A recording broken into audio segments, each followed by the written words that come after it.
Taube.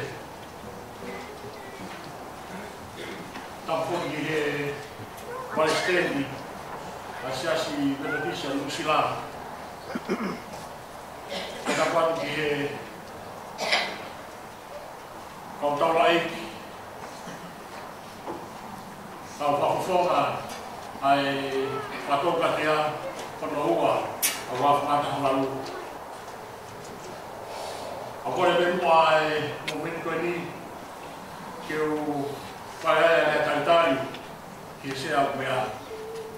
Whawhongai atu a kau sea, kau tare kita, kau whaiwhikau, kau whakuwhonga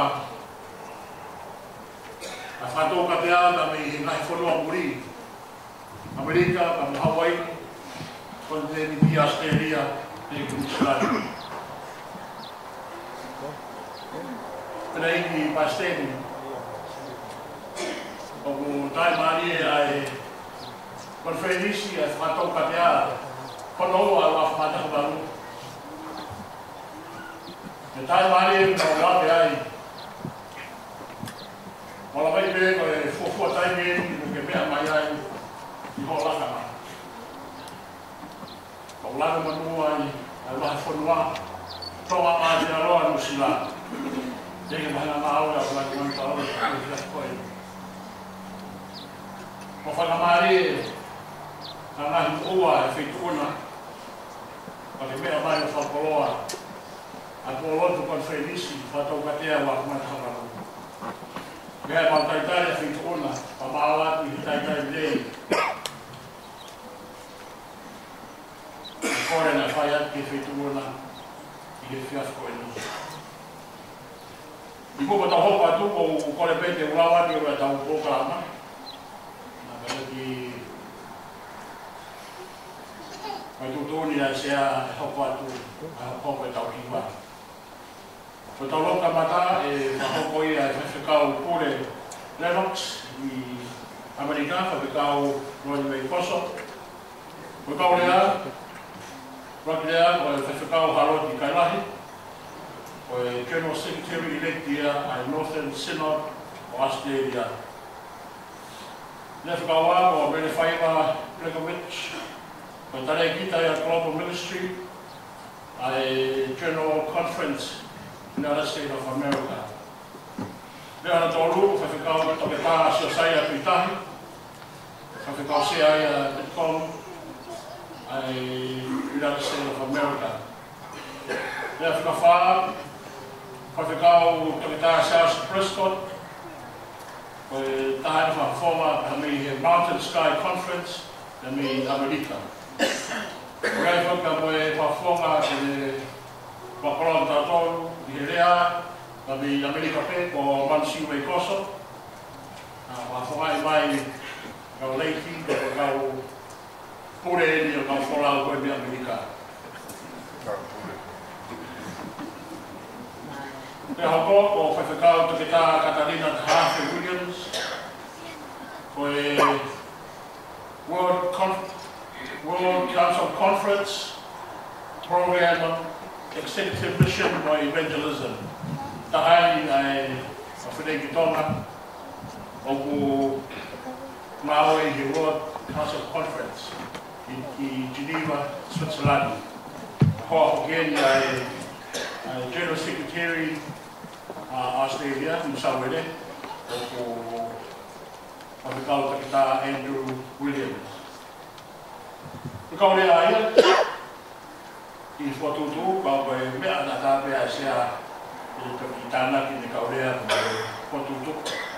Kau hiwa e whitu, tō minioni o ne hanga, o ne hanga, no whakauti, niuini, o somu, kia i nesto e hoki ino whanataha, a hui whawhine. Pamāra sea, e tōka mai ke whahaupo e tātou karama.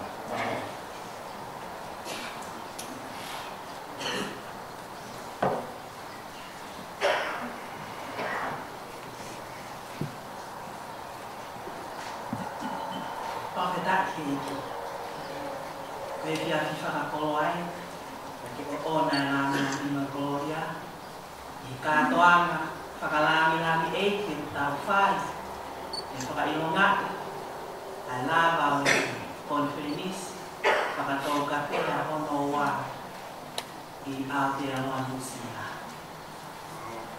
Ko whakamalo ki he sekeitai, o e whahapunua tonga Aotearoa, ka koe Palestini whiri, Palestini toponi whiri, na sias metotisi o Nusila, no kutaritari maapana.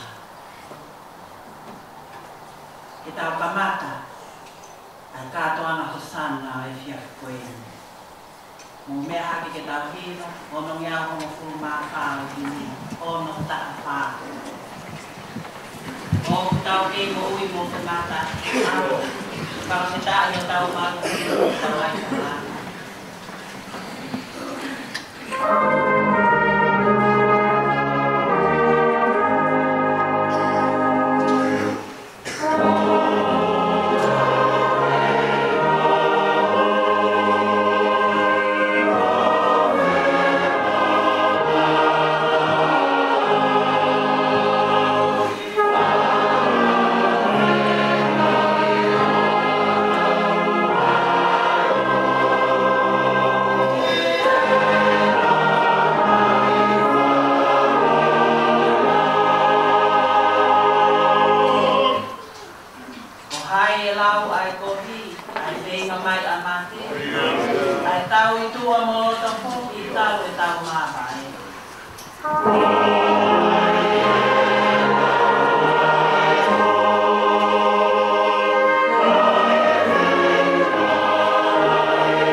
o fa ai a fiona o kato a mea e whai ki ai di sone ia me taimu ke heni o tau ko mausitua ki ai kai ai whakakau e mauto e kato mai ki Aotearoa e whai hono alof ai whakakau e whatou katea e mahilo me ki a ki mautolu ko e mea ngāwe me ki mautolu ai a fiona e tonu me ai whatu ai same ka pau hei kai kau e swau e ranga e whare o e koto kula noa e kauranga ia e boni sila ia i te whakakakato ai whatou katea hono ua pai e pēpea koe mau whakamāwai e mahilo ki a tek mautolu kukau ai a fiona i e whotu tu ngāwe ukai ko whakata ia tu kia ko whamalo no whanau maari le lei hosi asi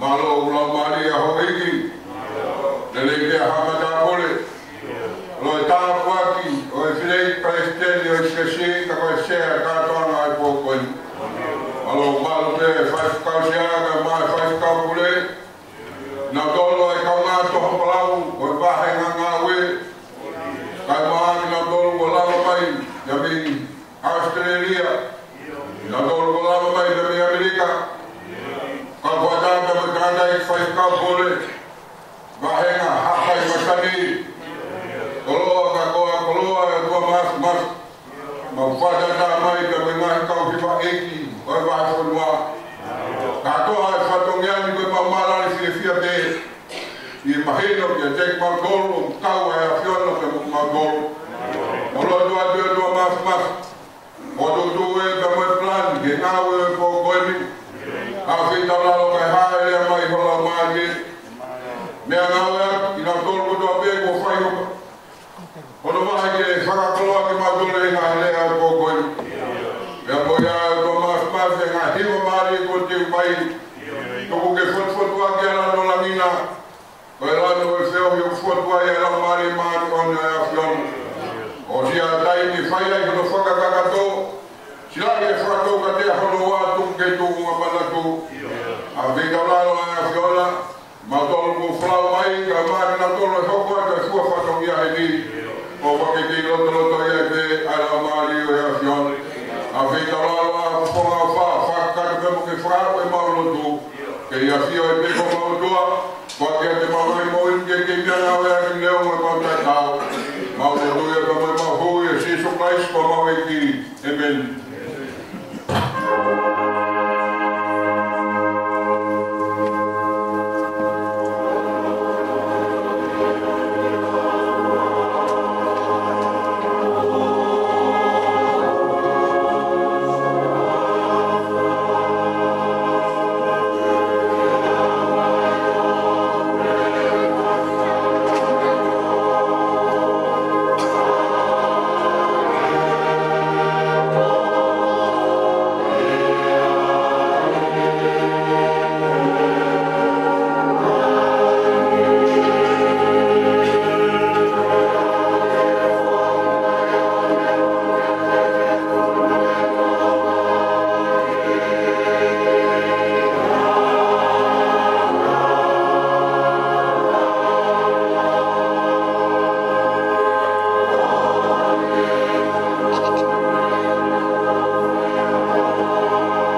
whakatau i alo.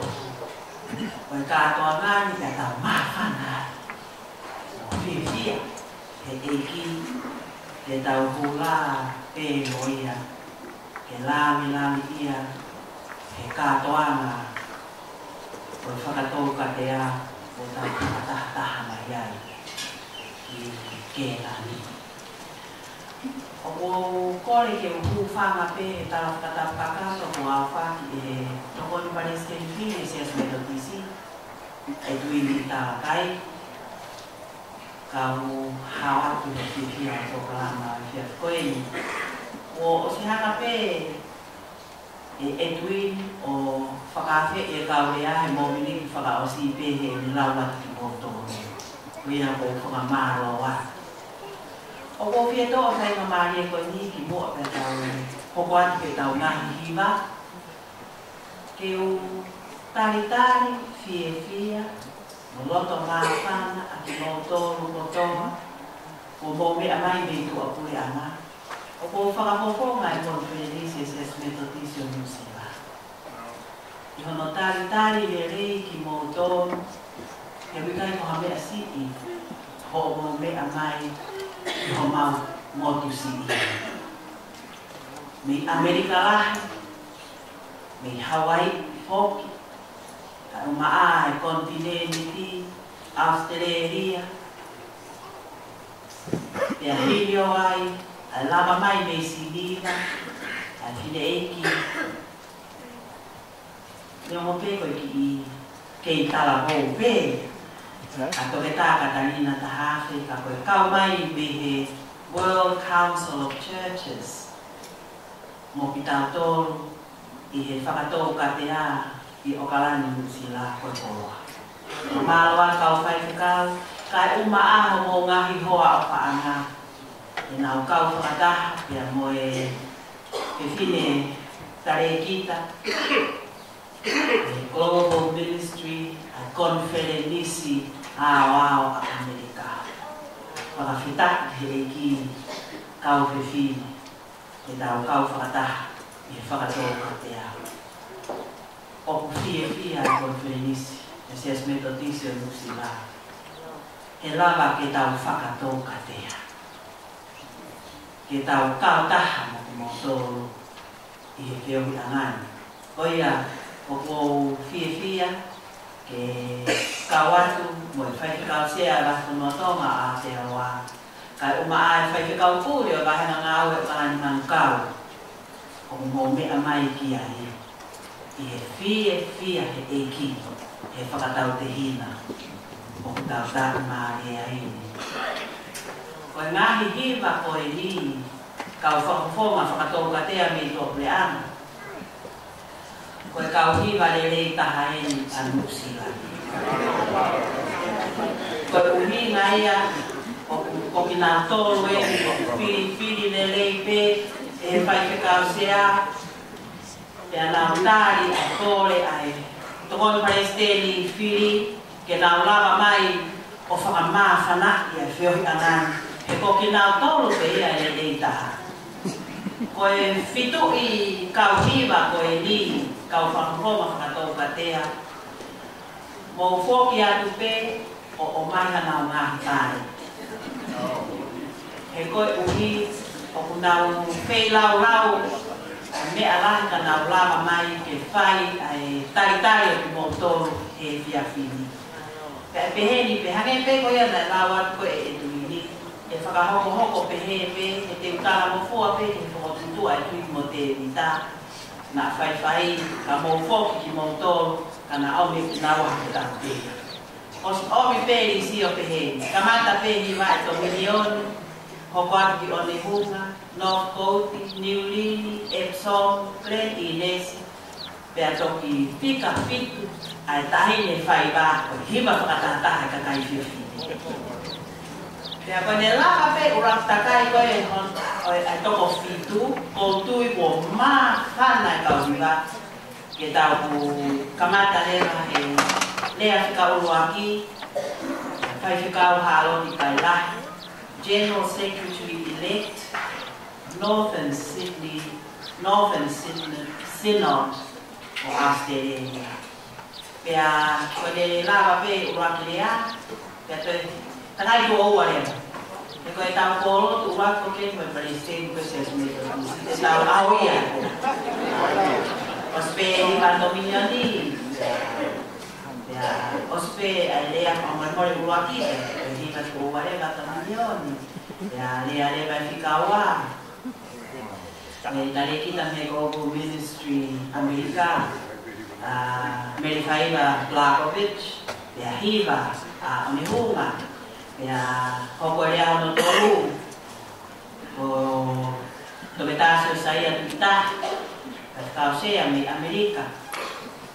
Hiva le no koti ko hiva le ai pe kausia ko o ba fonwa te le hala ko o famalo ia hiva ale ai to que ta pe kausia mi Amerika ko hiva ki ko le ta ai ko pe no so to la ka hiva me kawai ka ko hiva le ta ai ya kala le ba hiva ko ia no koti. Ya, tahu kok kini dia no fa, kita Charles Fresco, kalau dia itu kita hiba dia liubi, hokwa dulu dia hononima, boleh kau beli Knox USA, manusia, lava dia bantu, para performa agak ladies. Dia hiba leva exo. Lava hiba exo mu kabar dia no kita Katarina tahake di World Council of Churches di Sidiba. Ya hiba leva plain Ines. Ni lava pe hiba plain Ines ya itu dia leva idea para itu fili osco idea plain Ines. Idea no pe itu kuat pe dari bulan itu dari ubik Maria ni melang tak tinggi. Lama pe ada apa fa o ni. Hiba fakatata ada kai ini. Ya tahu kilesi. Ya ngai tahu kalau kalama o fakatata ke foto o parece tocó mi fin se oye o le que camata na mi caufila ya tahu o buat baik iba con nosotros aló